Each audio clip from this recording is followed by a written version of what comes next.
함께 읽겠습니다. 여호와께서 손으로 그들을 치사 진영 중에서 멸하신 고로 마침내는 다 멸망되었느니라. 아멘. 신명기 2장 1절부터 15절까지 본문입니다. 여호와께서 맹세하신 대로 그들이 멸망하였다. 여호와께서 맹세하신 대로 그들이 멸망하였다 라는 말씀의 제목입니다. 14절과 15절에 나와 있습니다. 14절 15절 말씀 보시면 가데스 바네아에서 떠나 세렛시내를 건너기까지 38년 동안이라. 이때에는 그 시대의 모든 군인들이 여호와께서 그들에게 맹세하신 대로 진영 중에서 다 멸망하였나니 여호와께서 손으로 그들을 치사 진영 중에서 멸하신 고로 마침내는 다 멸망되었느니라. 자, 멸망하다, 멸망되다라고 번역된 단어가 있는데요. 이 단어를 이제 우리 개념으로 그대로 받으면 마치 우리 하나님께서 이스라엘 백성들을 죽이시거나 심판하신 것 같은 의미로 들립니다. 그렇죠? 그러면 우리 하나님은 그럼 과연 심판하시고 그렇게 사람들을 처벌하시는 분이신가?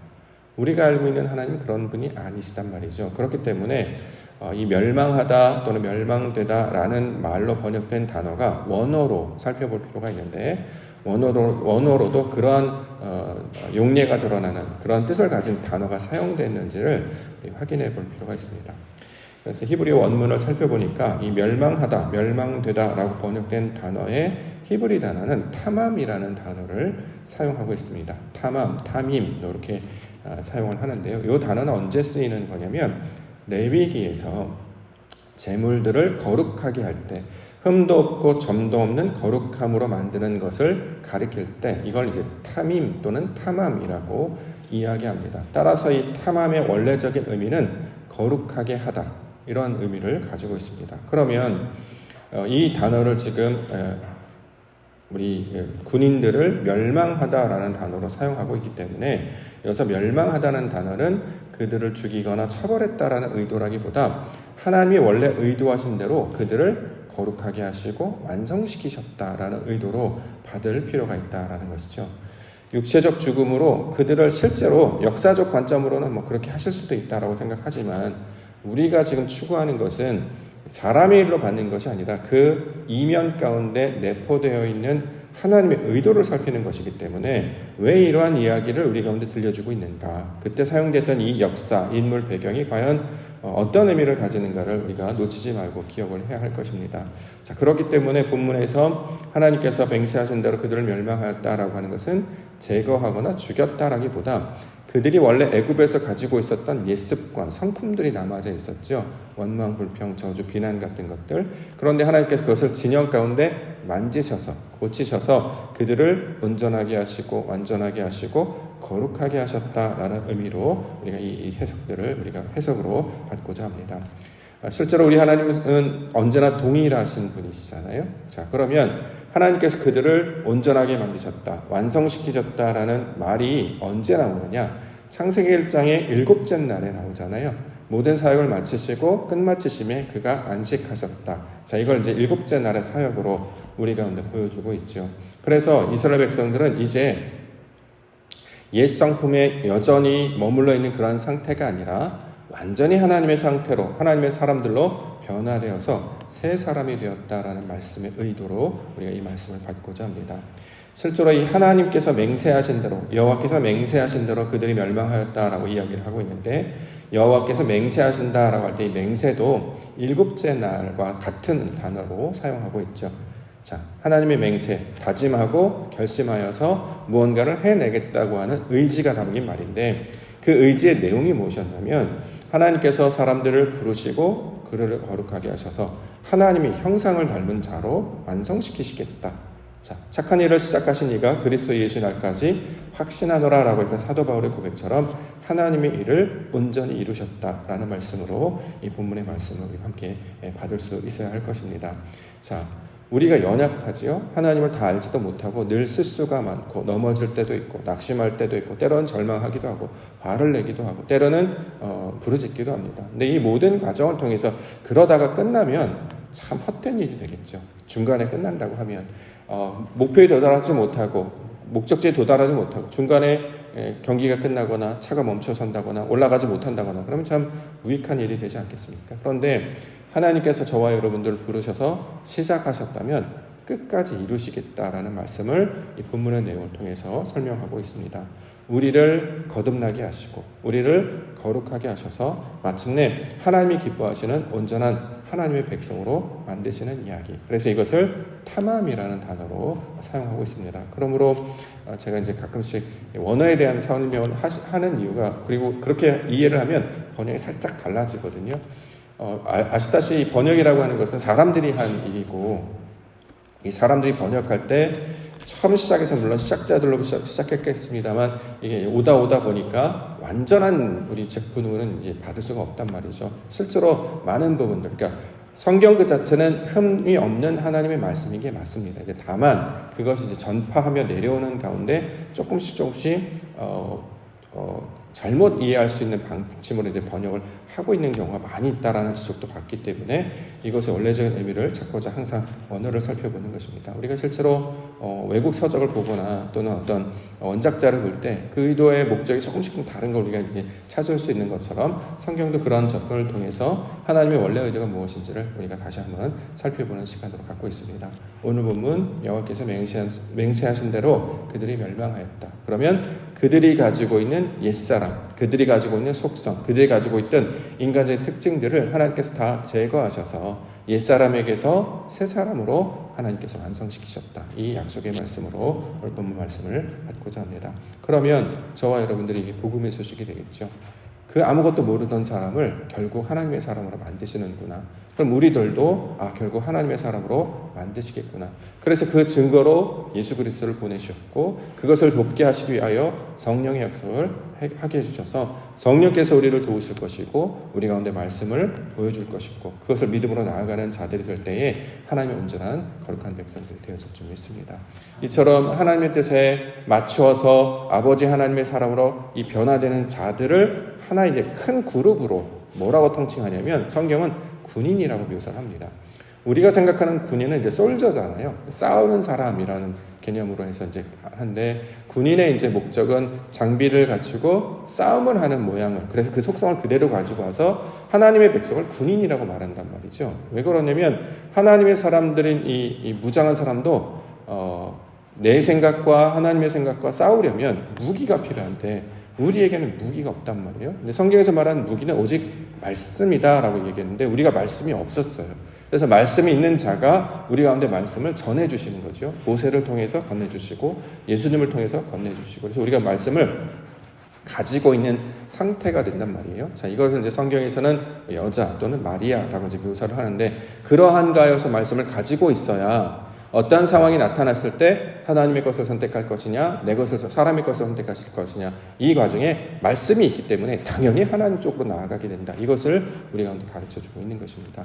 이전에는 지식도 없고 말씀도 없고 아무것도 가르친 게 없으니까 그냥 내가 하고 싶은 대로 하거나 또는 남들이 그렇다고 하거나, 그게 검증되거나 확증된 것도 아니에요.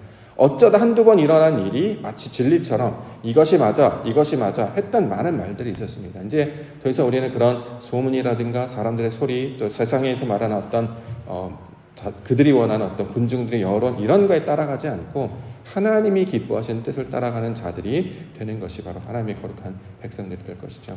우리가 원래 가지고 있었던 여러 가지 어떤 생각들, 옳다고 믿었던 나의 가치관들, 이런 것들을 다 내려놓게 하시고 이것들을 다 부서지게 하시고 하나님의 온전한 사람으로 거듭나게 하시는 과정, 이것을 구원의 내용으로 설명하고 있습니다. 저와 여러분들을 그 구원의 백성으로 부르신 줄 믿습니다.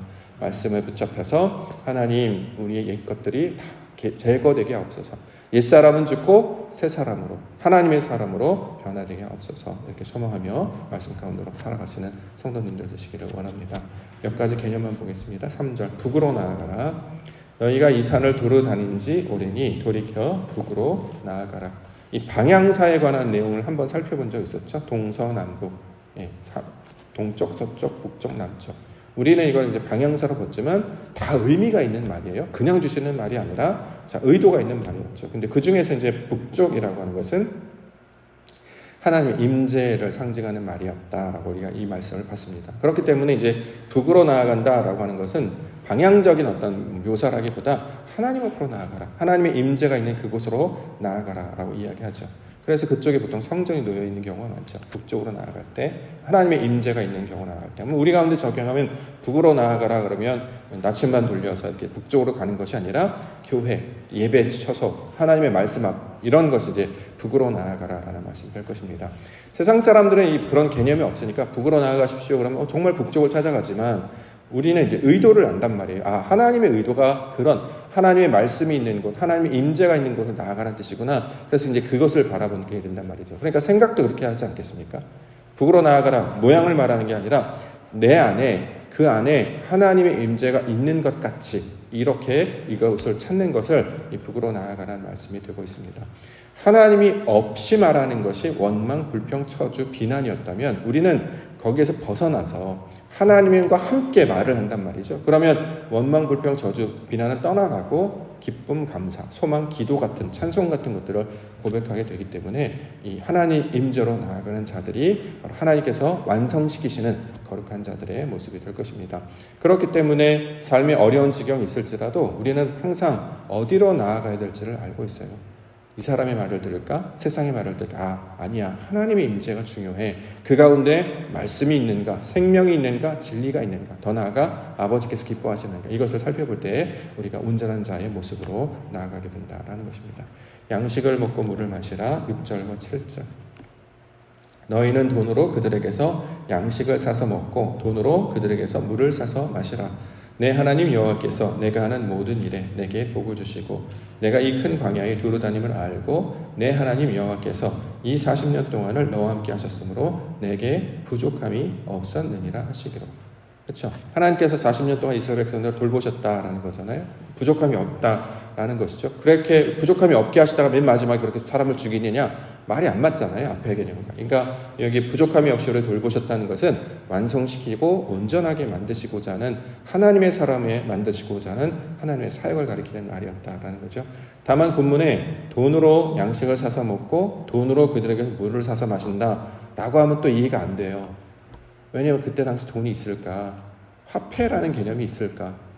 통용하는 어떤 걸 관리하는 곳이 있고 어떤 걸 만들었을 때 이걸 우리가 통용하는 화폐를 만들자. 이걸 조개 껍데기로 하든 뭐 은으로 하든 금으로 하든 통용하는 무엇이 있어야 될 텐데 당시 이스라엘은 광야를 지나왔기 때문에 또 중동 지방이 뭐 하나가 통일된 국가도 아니고 그런 것이 과연 있었을까라는 의심을 하게 됩니다. 근데 이걸 우리에게 이제 그렇게 뭐 역사적 사실이나 어떤 진실을 따라가는 그래서 그것을 관찰하는 것을 찾는 것이 아니라 그래서 돈으로 번역된 단어를 또 이제 히브리어로 살펴보니까 이제 은이라는 단어, 케세프라는 단어를 사용하고 있는데요. 이건 이제 무슨 뜻이냐면 하나님이 측량하시는 것과 같이 변화되는 것을 가리키고 있는 말입니다. 우리가 이제 말로는 돈으로 주고 사서 먹다 그러면 일상적으로 그렇게 하지만 그 안에 의도되어 있는 내포는 하나님이 측량하시는 것 같이, 그러니까 기준이 내가 아니라 하나님께서 줄로 재어보시는 그것과 같이라는 의도를 가지고 있습니다. 그래서 양식을 먹고 물을 마신다. 성경에서 이제 양식을 먹고 물을 마신다라고 하는 것은 뭐 빵이나 떡이나 이런 개념이 아니라 하나님 말씀을 양식이라고, 하늘의 말씀을 양식이라고 이야기하고 물이라고 이야기하잖아요. 그렇죠? 우리가 이제 그 말씀을 받으면 이것이 어떻게 하나님의 말씀이 되는가, 아버지의 뜻이 되는가. 그래서 그 의도를 찾아가는 것. 그래서 하나님께서 기대하시고 원하시는 것 같이 말씀을 이해하는 것. 자, 이것이 양식을 먹고 물을 마시라의 의도가 되는 것입니다. 이런 말씀에 내포된 의미를 이해하고 성경을 읽으면 하나님이 점점 선명하게 보이고 우리 하나님께서 이렇게 은혜로우신 분이시고 긍휼이 많으신 분이시고 하나님 백성 돌보시는구나. 이 개념이 강화되는데 이게 없으면 왜 하나님이 이럴 때는 이렇게 하고 왜 저럴 때는 저렇게 하지? 하나님 이상하신 분이네. 어쩔 때는 말을 듣다가 어떨 때 또 이렇게 사람들 막 혼내시네. 그러니까 이게 변하시는 분이잖아요. 변개되는 분이. 그러니까 우리가 교리적으로 맞았을 때 하나님은 변함이 없으시고 동일하시며 사랑과 은혜가 많으신 분이라고 배웠는데 실제로 성경에 보면 사람들이 죽어나가기도 하고 진짜 가장 많은 비판하는 경우가 뭐 아이들이 왜 죽이냐, 여자들 왜 죽이냐, 우리 하나님 공의의 하나님이냐 이렇게 이제 사람들이 비판한단 말이죠. 왜 비판하냐면 의도를 알지 못하기 때문에 그렇습니다. 표면적으로만 보는 것 때문에 보기 때문에 사람의 눈으로만 보기 때문에 자기 방식대로만 이해하려고 하기 때문에 이해가 안 된다는 거죠. 그러니까 그런 분들한테 설명을 해도 이해를 못합니다. 개념 자체가 없기 때문에. 근데 우리는 하나님이 어떤 분이신 개념을 이해하려고 하고 자 이게 이해하려면 우리에게 뭐라 표현하냐면 성령이 필요합니다. 성령께서 이것을 이해할 수 있도록 우리의 마음과 귀와 눈을 열어주시지 않으면 아무리 설명해도 이해가 안 되는 거예요. 그런데 어떤 분들은 별 얘기를 안 했는데도 맞아요 이렇게 막 하시는 분도 있단 말이죠. 왜 그러냐면 성령께서 그 폭을 넓혀 주셨기 때문이죠. 그래서 이 하나님께서 우리를 돌보심은 언제나 변함이 없이 자비하시고 사랑하시는 그 아버지와 같이 만드시는 이야기를 계속해서 반복적으로 하고 있는 것입니다. 그래서 하는 일이 시내를 건너가다 이렇게 얘기합니다. 13절. 이제 너희는 일어나서 세렛 시내를 건너가라 하시기로 우리가 세렛 시내를 건넜으니 어떤 시내, 어떤 무슨 탄천, 무슨 송파강 이런 것들 건너다 정도의 개념이잖아요. 시내를 건너다. 근데 우리가 건너가다의 개념을 이해한단 말이죠. 건너온 자를 이불이라고 말하고 건너간 자를 히브리, 그 사람들이라고 이야기한다고 말씀을 드렸습니다. 원래 이 사람들은 그냥 강을 건너온 자였는데 그 사람들이 하나님의 말씀에 순종하여서 그 믿음 가운데 온전한 자가 되면 그들이 히브리라, 그 사람들, 그 강을 건너온 사람들, 그래서 이것을 히브리 말로 히브리라고 이야기한다고 이야기를 했고, 실제로 이 히브리에 대한 내용이 우리 성경 히브리서의 내용과 똑같죠. 믿음이 된 자, 하나님의 말씀을 따르는 자. 그래서 이 건너가다라고 하는 뜻의 의미는 상태가 변하다라는 의도를 가지고 있었다. 그래서 백성들이 홍해를 건너는 것이고 요단강을 건너는 것이고, 실제로 사람들이 많이 사용하는 단어 중에 하나가 요단강 건넜다, 죽었다 이런 뜻이잖아요. 천국 갔다 이런 표현인데, 이게 사람들은 그 죽음의 의미로 받아들이지만 성경은 상태가 변화되는 것을 그렇게 강을 건너는 것으로 묘사를 하고 있습니다. 왜냐하면 사람의 힘으로는 건너지 못해요. 강이 넓고 물길이 세기 때문에 우리는 못 건넙니다.